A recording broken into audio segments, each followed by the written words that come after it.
fellow compatriots, and welcome to yet another review. Today we're going to be taking a look at Cataclysm, the one and only Dark Hunter that the Shadow One sends when things are getting messy.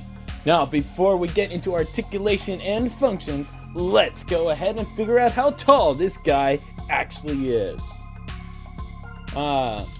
Cataclysm stands roughly about 13 inches to the top of his horn, and the centimeter measurement will be up in the corner. Alright, now, since this guy has multiple different stages, I'm gonna go ahead and explain the articulation of his base form, and then explain the articulation in the modified form, because he has multiple iterations. Is he a bioformer? Kind of. So let's go ahead and straight into it, but before we do, let's go ahead and remove his weapon. And yes, you noticed something, right? We'll get into this weapon later. Already 10 times better than Umbra. Alright, so let's go straight into it. Incase! You get tilt this far in either direction. You get forward this far, you get back this far.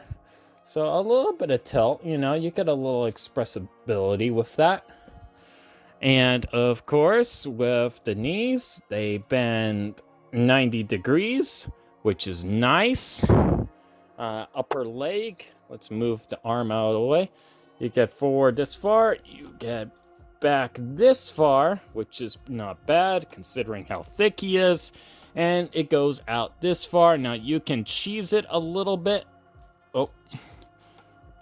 Okay, I went looking for cheese and I ended up getting pastrami instead. Without the crackers or the cheese. Yeah, you can't cheese it. I was thinking you could cheese it. Alright, and of course, Jobby reference. Jobby the Hong reference. You're welcome. So, where did you come from? Oh. Okay, so bolt joint over in the shoulder pads. You get plenty of wiggle. Bolt joint in the shoulders.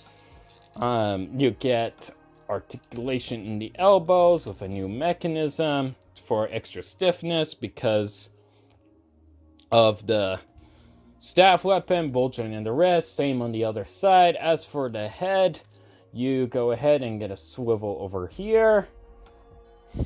It has two joints in the neck, one in the base and one in the top, so you get some chicken action, and you can get a little bit of confused dog look if you go ahead and try hard enough, especially on the side. But if he's looking forward, you will not get that dog tilt. Now, for the second stage iteration, now this has a little bit of automorph, which I do like. Go ahead and let's angle the camera down so you guys can see. If you go ahead and push the treads down, you notice that spike moves down in tow.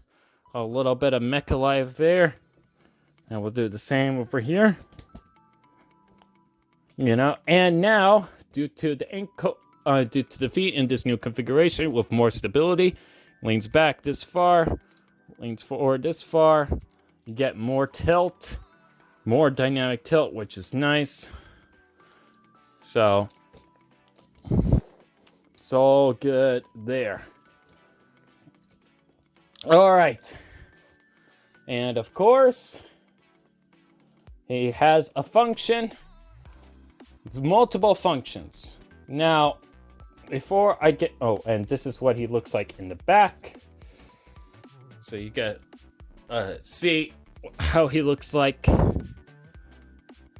Has some sticker detailing there. Has the pipes acting as containers for the treads to make power. And all that good stuff. Alright. So, a little backstory before we get into the functions, because they are heavily story relevant. So, Cataclysm here is basically a creation, a hybrid species between Keetongu species and Umbra species, designed by, with the help of Makuta Spiria, working alongside with the Shadow One. And you know, with Spiria, things don't typically go so well for the big lad. But anyways, the sole purpose of this guy is whenever, if the Shadow One were to mess up, or in any shape or form, if he gets himself in some serious duking and needs to do some serious cleanup at a mass level, he sends out this guy to go ahead and wipe out the entire armies or an entire island, what have you. This is the guy that does the janitor work. So, or to extract somebody in a very dangerous environment. So, as a result, he is, if you know where I'm getting to this, since I said Umbra species, yes, he does have a cannon that comes out of his chest. To activate it, you first have to go ahead, lean his head all the way forward. You press the button in the back here, and as you lift this up, and then bazinga. So you have a turret railgun that shoots out Kanoka disc, which can go ahead and shoot across entire continents. Now to go ahead and to adjust, you got a gear in the back here, so you can adjust the turret if you need to. Just the railgun. Now to fire the railgun, you need yourself a Kanoka disc. You load the Kanoka disc up in here. You aim. You pull this back. Oh, and be sure you had to hold this down because it will activate the transformation mechanism if you go ahead and just pull it back just like that. And it fires. Again, load. Aim. Hold down. Very important. Fire. Load. Fire. Mask of Time Kanoka. Load. Fire. And there you go. So he gets a lot of range when it comes to firing, and up close to the camera, you load, fire. So there you go. And to go ahead and fold the gun back, one thing you had to do, open this up and just shove it in. And there you go. Now to do that again, you press the button in the back while lifting this up, and out it goes. And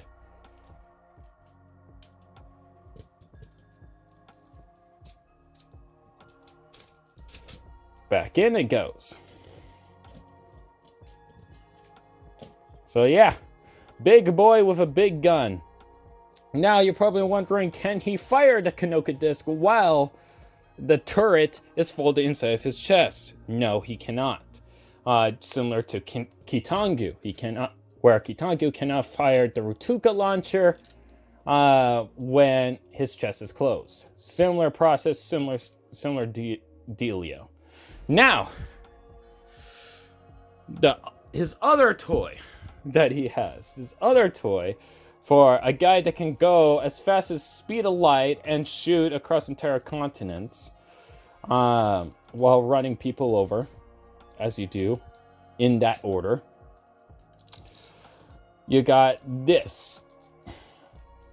Now, I'm going to have to go ahead and position myself in a particular way so I do not hurt myself, because this thing does go pretty fast. And I am not joking. This thing does go pretty fast when it's in this configuration.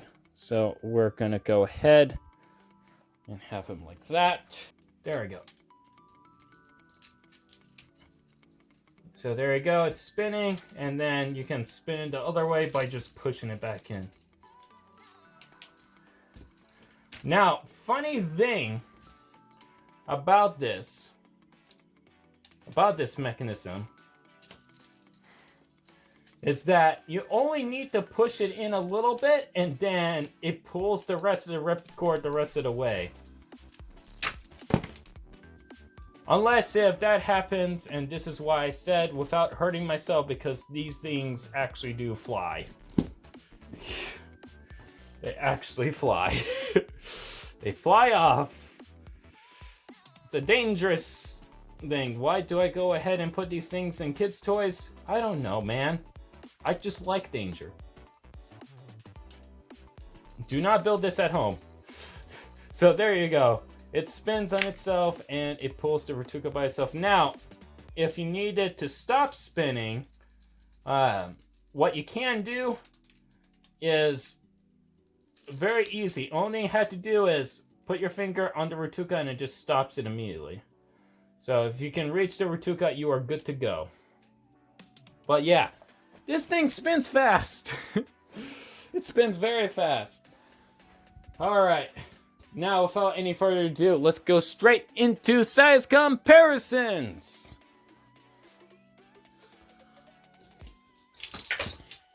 Alright, here he is compared to good guy, to Chaz the Chaz, he will be your husband.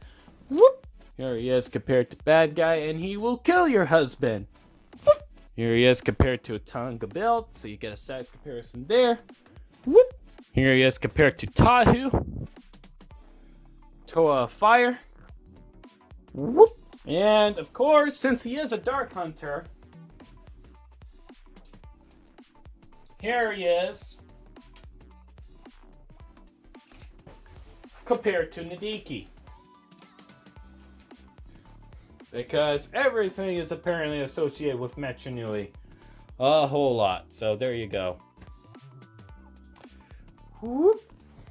Here he is, also with Nadiki. I mean, Aruni. Aruni. It's not Nadiki. It's Aruni. You know, even though it got like the things over here, it got the pincer-looking stuff. No. It's Aruni. Okay. Goodbye. Here he is compared to Kopaka, Master of Ice, because aesthetics. And last but not least, here he is compared to a Nika build, which I do not have Holly. I don't know what happened to her. She's definitely not dead. Okay, she's not dead. Just want to let you know. Whoop. And yeah. So that is basically Cataclysm for you. I named him Cataclysm after the Great Cataclysm. I thought that would be fitting when it comes to this guy and what he can do and how heavy set he is and how much destruction he can cause. This is Phantom, another Dark Hunter that I built a while ago. A nice build. I recommend building him. It's fun.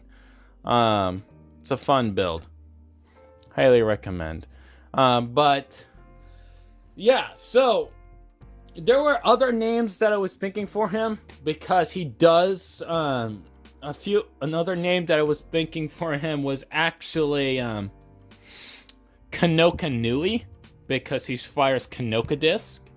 Another idea of a name was actually Kanoka Roka, because he has a Rutuka and he fires Kanoka disc, so Kanoka Roka, plus it fits with the tribal aesthetic, which he has. Which for this build, I know because they are aesthetically very different, I wanted to combine CCBS with system and Technic to try to go ahead and come up with something new in terms of a design. As a result, you get this. Doesn't really feel like G1 at all, but you know, I wanted to try something new. So there is that. So I hope you all enjoyed, and if you liked the video, why not leave a like? And like, tell me what you guys think. Do you guys really like the name Kanoka Roka or Kanoka Nui? Or do you like Cataclysm for his name? Guys, let me know. And who is your favorite Dark Hunter? I would also like to know that. My personal favorite Dark Hunter is Phantom. I love Phantom, not because I built him, but because I really like the character and how he used to be a Matoran, but he just got shunned by all the other Matoran. So he's just left stuck working for the Dark Hunters. It's also a rather sad story. I kind of feel bad for Phantom, but that's why I love him so much, because it's so tragic. But let me know what you guys like. You know, what's your favorite Dark Hunter? But that's about it for this video. If you like this video, why not leave a like? If you want to go ahead and see more content like this, feel free to subscribe. And of course, if you want to go ahead and see, follow me in any other social media outlets, check out the links down in the description down below as they're passing by. So, yeah, I hope you all enjoyed, and like always, I will see you all in the next video. Bye, guys!